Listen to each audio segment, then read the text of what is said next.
समजून घेतो. निवेदन द्या, हे करा. मी देतो सर, पैसे देतो त्यांना. तुम्ही चालवा माझ्यासोबत सर. नाही कोण पैसे मागतात? ते इंजिनियर घरकुलवाला पैसे ती पद्धत आहे. केली ना तक्रार, ऐकत नाही. कोण कुठं डोका लावणार तो एकटा पंतप्रधान. तिकडे देशाचे जवान मारायला लागले, हे यांना गोळ्या घालल्या पाहिजे. हे पैसे मागू राहिले शेतकऱ्याला. प्रोसेस करा. त्यांना अक्कल येत नाही ना ठिकाणावर त्यांची. नाही मी सांगतो त्याच्यासाठी लावलं इथं. नाही सर ऐका ना,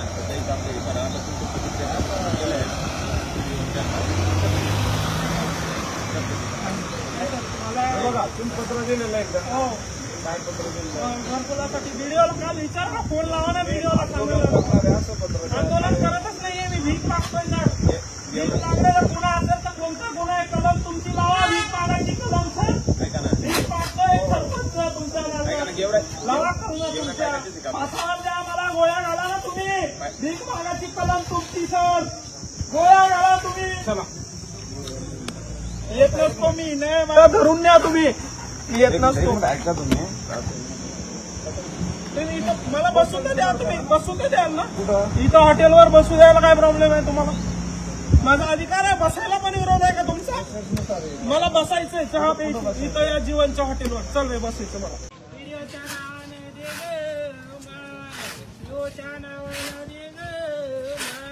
कलेक्टरच्या नावानं दे ग माय, विभागीय आयुक्ताच्या नावानं दे ग माय, इंजिनियरच्या नावानं दे ग माय.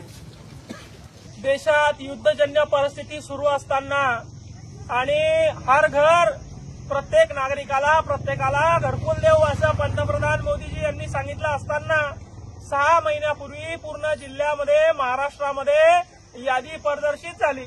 आपलं यादीमध्ये नाव आलं म्हणून शेतकऱ्यानं वाऱ्या वावदानाचं कुडाचं पत्राचं घर उडून जाईल म्हणून घर बांधायला चालू केलं. व्याजाना पैसा काढला, कर्जाना पैसा काढला. आता पावसाळा जवळ आला, इंजिनियर फोटो काढायला आला तर इंजिनियर म्हणतंय मला 20 मिनिट लागतं.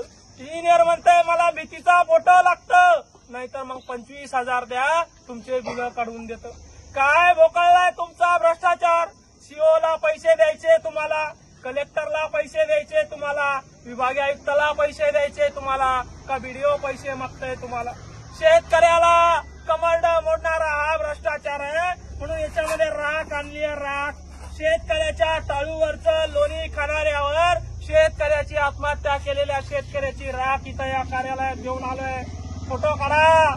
घरकुलाला अडवू नका मायबाप. घरकुल बांधणं शेतकऱ्याचं स्वप्न असतं. घरकुल बांधलं तर पैसे द्यायला झाले म्हणून या ठिकाणी आंदोलन करण्यासाठी आम्ही आलेलो आहे. आणि भीक मागून हे पैसे विभागीय आयुक्त, सीओ, कलेक्टर आणि व्हिडिओला या ठिकाणी 10-20 रुपये देणार आहे.